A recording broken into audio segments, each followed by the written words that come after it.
Welcome to Yesterday's Airlines. In this video we're going to take a look at the models that are available for the Airbus A330-200. Now the stimulus for this video was the announcement that pretty much everybody is going to be releasing a version of the new Royal Air Force Boris Force 1 colour scheme, whatever you want to call it. You know the one I mean, with the big Union Jack on the tail. Looks really nice. Everyone's going to jump on the bandwagon, almost everyone anyway. So lots of people are asking, which version should I pre-order? So there are a couple of angles to this. Firstly, why bother pre-ordering anything? Pre-ordering seems like a complete waste of time. The models do not sell out that quickly, and there's going to be a surplus because everyone's making it, so just don't pre-order any of them. But if you really want to pre-order, then it would be helpful to kind of know how good or bad the molds are that are available. So in this video, we're going to take a look through what there is around for the A330-200.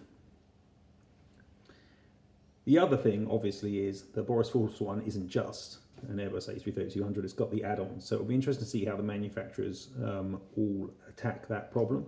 Obviously, AV400 have already done so, but none of the others have to date. But in this video, all we can really do is look at the molds and see which one is the best. So I'm going to start with the Aeroclassics A330-200. Firstly, because Aeroclassics have said they are not going to make Boris Force 1. So, you know, there's not really a choice. But also because it is a good mold, but lacking some of the more modern details that a lot of collectors want, especially aerials, which Aeroclassics just don't believe in. So here we've got a China Eastern A330-200. As you can see, it is actually a really good mold. It's got a really strong nose section, quite nice undercarriage, especially considering it's Aeroclassics. Really good form. There's actually no real major issues with the structure of the fuselage or the wings, the fitting of the pieces. It's a great mold. Doesn't have any aerials, so it's difficult to give it a 10, especially when it's such a modern type and aerials and Wi-Fi domes are such so important. But overall, it's a good mold, nicely made. I think this is going to score, you know, in my world, a 9 out of 10. Great mold, but not a choice for the Boris Force 1, so don't worry about that. Moving on, and we'll move to NG models, and I've got this Jet 2 A330, which is actually one of the RAF tankers, just in disguise. So the NG Models A330, again, is a really nice A330. It's got a very nice nose section. It's got nice undercarriage too. You know, it's obviously got aerials and it's got Wi-Fi domes and such. It's got a really nice form. It's very hard, to be honest, to tell it apart from the Aeroclassics, except the one criticism that the NG Models A330 has got is the engine pylons. They look kind of broadly similar here, but the A330 from NG has been criticised for sitting a little bit low. And yeah, I probably agree with that. Some of them are better than others. It does sit slightly low. In reality, it's a great mould. And NG have got a history of producing unique aircraft with really nice detailing.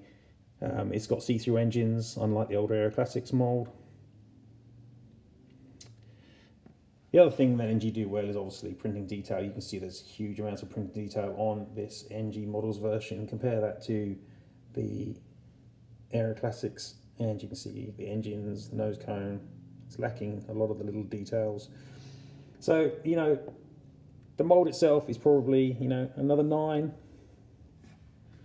The printing detail and NG's capability to add extras to models, you know, probably elevates your chances of getting a really good Boris Force 1 from NG. Aviation400, obviously they've proven without a shadow of a doubt that they can produce the details. And you can see, obviously, on this Royal Australian Air Force KC-30, which I've already done a video review for, that the details are spectacular. So they can do the work. No doubt about it. The base mould, however, is not the best A330 in this scale, though this is perhaps a little unfair, showing a slightly older version. They have improved the size of the nose gear and Well, the nose is a little better, but it's still not as good, I think, as either of the two we've seen previously. The nose is not quite as sharp. It doesn't look quite as good. So although they've proven that they can do the printing, they've proven they can put the add-ons on, and proven they can produce a really, really nice model, you know, I think that even in its improved form, which you can see here, the slightly nicer nose, slightly better nose gear, it's still, without all the additions, you know, probably an 8. So I'd say this China Eastern was a 7, and the mold here without the additions is an 8. Not quite as good as the NG, and arguably not as good as the Aeroclassics, even though it's got aerials. Next up, we have Phoenix.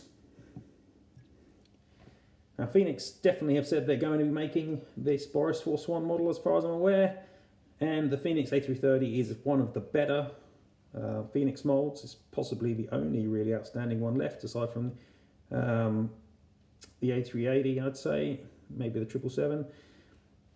But the one issue with the Phoenix A330 is the tail. So let's just move directly to the back end of this model and compare it to the back end of the NG model, and you can see straight away that those horizontal stabilizers are massive. I don't really know why Phoenix have done this. It's quite an old mold, but Phoenix for some reason think the horizontal stabs on an A330-200 are a lot larger than on an ordinary A330. It's weird. They're not. And their A330-300 does not have that issue. The rest of the mold's good, actually. I really like the Phoenix A330. The undercarriage is a little bit chunky maybe, but it's got a nice colour, even though it's perhaps a little too silvery. The nose is good.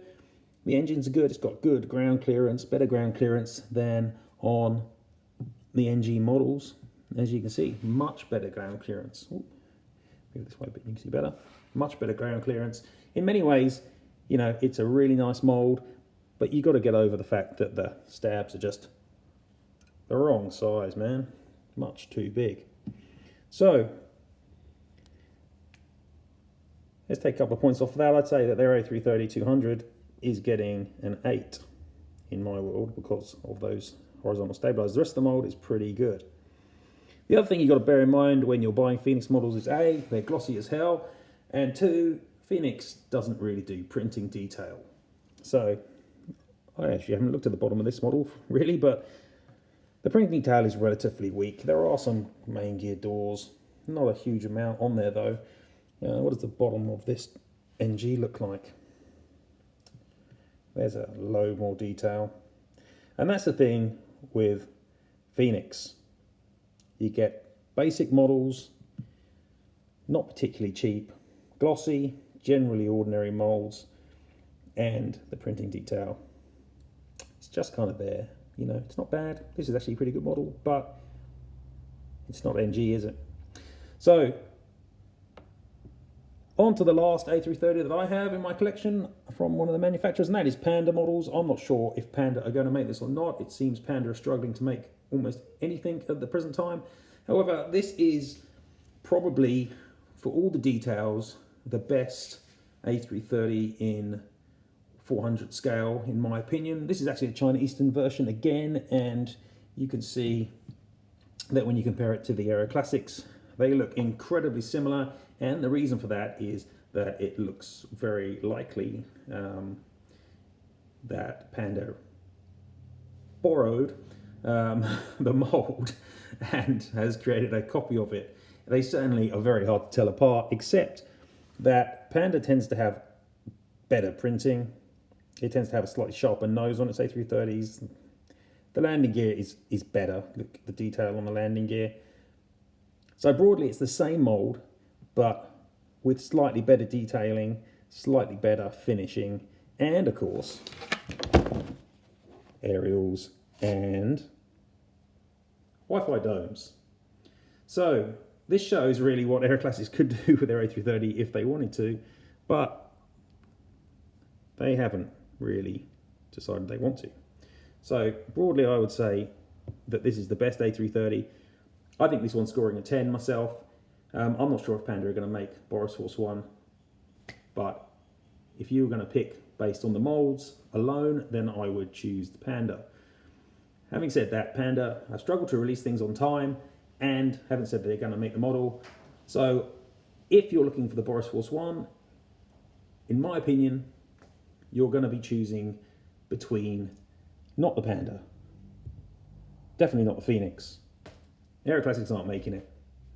You're going to be choosing between these two. You're going to be choosing between NG models and AV400. The best mold out of those two is the NG models, but AV400 have proven they can do the details. So it's really up to you. I think that all these A330s are pretty good. None of them are stinkers. The only one that I wouldn't recommend is the one I haven't shown you, which is the Gemini JC Wings A330. It's not dreadful. It's like a 7, but it certainly isn't up to the standards of the models that I'm showing you here. And, you know, probably the best one is going to be from our friends at NG. They generally produce stuff when they say they're going to produce it. They have good details. Their printing is second to none. You're pretty much guaranteed to get a good model out of NG. Nonetheless, I'm sure that AV400 and Phoenix will produce serviceable models. So that's my roundup for the A330-200. It'll be interesting to see which one comes out top and which one sells the best. And that's another short video there from me at Yesterday's Airlines. Keep on checking out the website. Keep on checking out the Facebook page. Check out my Instagram. I post pretty regularly. And I hope you enjoyed the video.